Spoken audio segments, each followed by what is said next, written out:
Hi, it's Bruce Whipple. I want to start with a quick question in this podcast.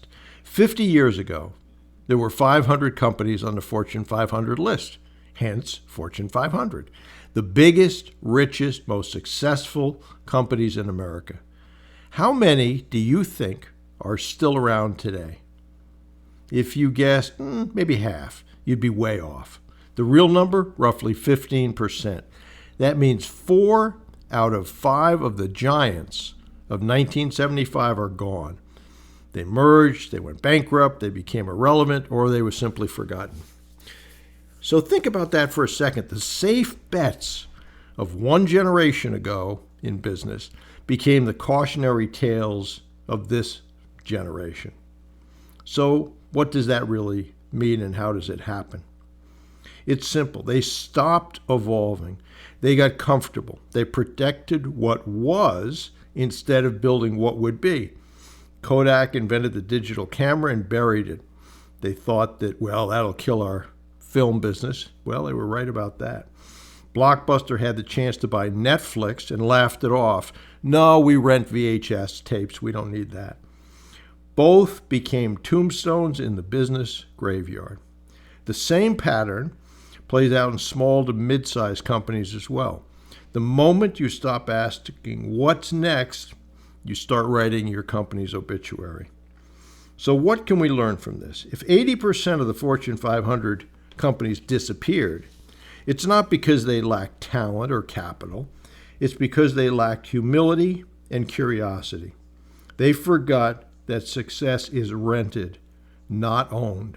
Rent comes due every single day in the form of innovation, listening to customers, listening to employees, and absolutely refusing to coast on yesterday's wins. In my mentoring groups, I see the same thing on a smaller scale.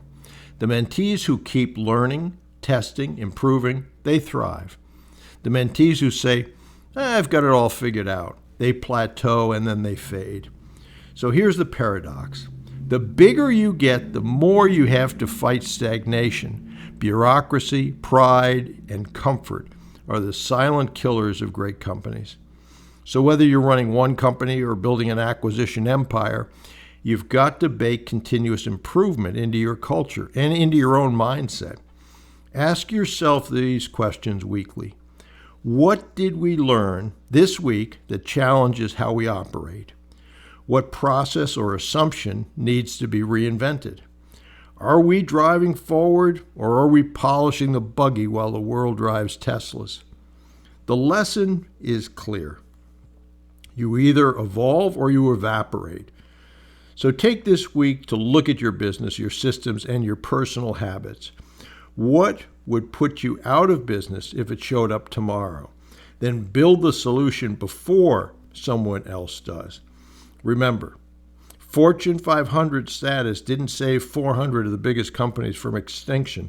The only thing that will save you is relentless progress.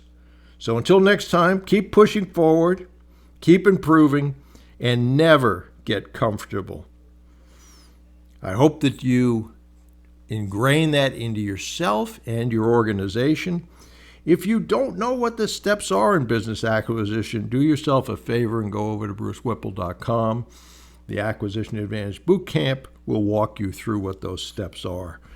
But continuous improvement is critical to a company's success and to a person's success.